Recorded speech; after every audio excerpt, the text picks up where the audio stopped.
Welcome, weary travelers, to Tales from the Fog. Tonight's subject, Hak Ji-woon, also known as the Trickster. Hak Ji-woon thrived under the attention of others, energized by every eye that watched him and every tongue that spoke his name. Amidst the prestige, he had only one desire: more. Even as a child, he found ways to draw crowds. Working at his family's restaurant, he attracted business with spectacles he performed using throwing knives.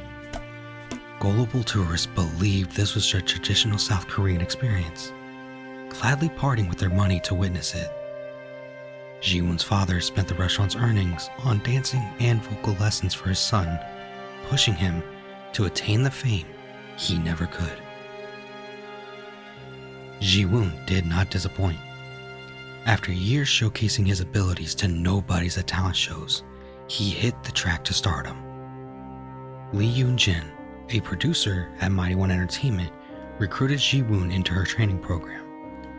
He transferred to a dormitory in Seoul where, for 14 hours a day, he was crafted into a star, taught how to move and sing, how to carry himself with the right balance of confidence and modesty. Draining as the process was, it worked. Yoon-jin selected Ji-woon to join the band No Spin, bringing a raw energy to their tracks. Fame was almost immediate. Ji-woon lived in a daze of interviews and adoration, and though the frenzy schedule exhausted his bandmates, he was invigorated. Each day was an affirmation that he was greater than the mediocrity society spewed out. But over time, the champagne grew stale. When he looked at his fans, he saw their joy and envy split 5 ways, thinned out between each band member. The validation that had surged through him left a desperate yearning for more. Ji-woon kept up impressions, mimicking a charm long buried under loathing. He recorded the latest No Spin album with his bandmates, never missing a beat. After a lengthy lunch break, he returned to the studio to discover fate had granted him a gift. The scent of burning wires was unmistakable. He rushed to the control room, finding the back door blocked by fallen speakers. On the other side, his bandmates pounded on the door, their cries accompanied by the crackling of flames. Ji-woon called to them, dashing to the speakers, grabbing one and stopping. He froze. Each breath was a conscious, deliberate process requiring all his attention. Their nearby cries hardly audible until slowly he backed away. And then he heard it. They were screaming his name as they burnt, screaming for him to save them. Ji-woon, Ji-woon, Hak Ji-woon. It was the most beautiful thing he'd ever heard. When the fire crew arrived, his tears were genuine. Ji-woon was celebrated as a tragic figure, a hero who did all he could in a futile attempt to save his friends. Yoon-jin paraded him through interviews until it was time to rebrand. He was reborn as the Trickster, a solo artist who produced his own songs, sporting a soft heart beneath the wild exterior. But away from concert setups and television stages, something darker grew. He targeted those who lived alone, coming to them in the night. The first was a college music student with a captivating voice. Ji-woon woke him with the baseball bat to the skull, binding his arms and legs, gagging him with a rag duct taped to his mouth. He tortured him for hours, dissecting him alive. There was something missing, a sound, a connection. He wanted to hear the victim's wondrous voice pleading as he cut his belly open. But all he received was muffled cries through a rag. He learned and adjusted. Victims had to be abducted, driven to an abandoned building where he could let their voices carry unreached emotion. He made music from them, prodding in the right places to evoke different types of shrieks and howls. Stabbing the quadratus lumborum elicited a long guttural wail, while slashing the carotid artery created a sound similar to a cat being strangled. There was honesty in their suffering. Ji-woon recorded each session, synthesizing and working them into his songs, hiding them behind layers of melodies. He was elated with his work. He left hints for police, arranging a mink boa from a recent photo shoot around a victim's slashed throat. For his next killing, he removed the teeth from a man that a boxer in one of his music videos was without.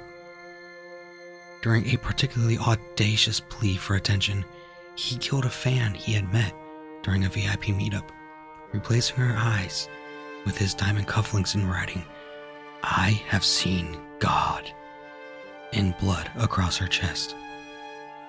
Each scene was a dazzling spectacle.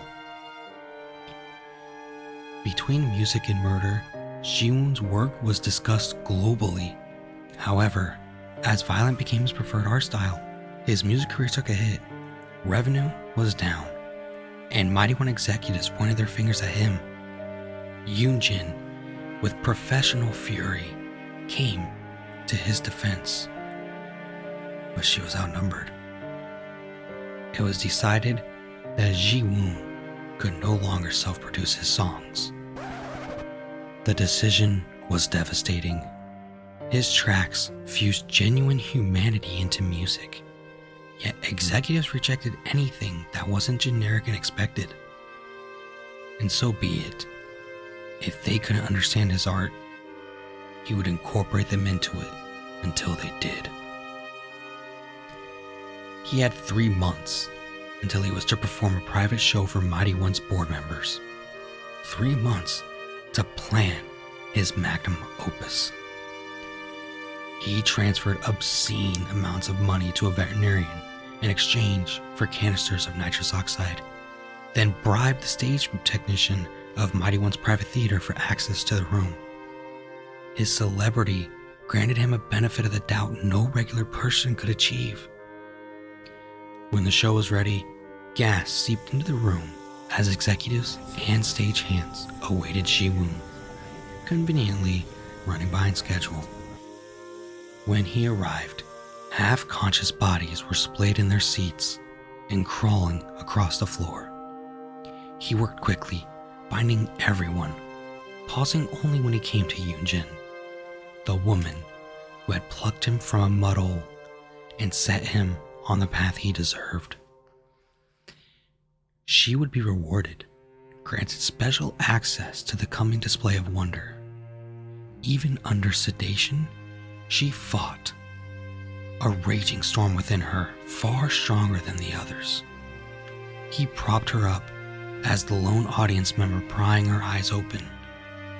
The others, sniveling and sobbing, were brought onto stage to perform their final act. With a contemptible sneer, he slapped makeup onto their faces and shone stage lights upon them. They became his instruments.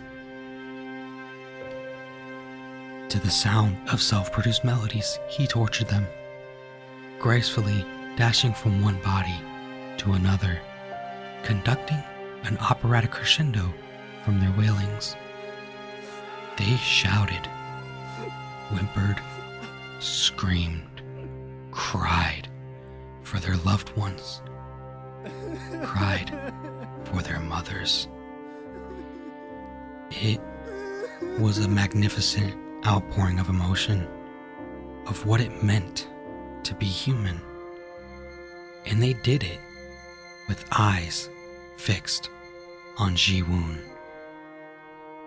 Viscera drained from the stage until, with the toss of a throwing knife, the final human instrument fell silent and the music stopped. in sweat and blood, an exhausted Ji-woon looked to Yoon-jin and bowed. Curtain call. He had attained perfection. With blade in hand, he made his way to Yoon-jin, prepared to tie up loose ends before the credits rolled. But as he reached her, the fog. From where? He didn't know, but it billowed up around them, damp, cool, comfortable. He saw the grand stage, hospitals and temples, forests and slaughterhouses, an eternal plain adorned with rusted hooks, sustained by a million eyes that would watch him, run from him, experience him. All he had to do was accept, become an implement of the fog, and most importantly, make them scream.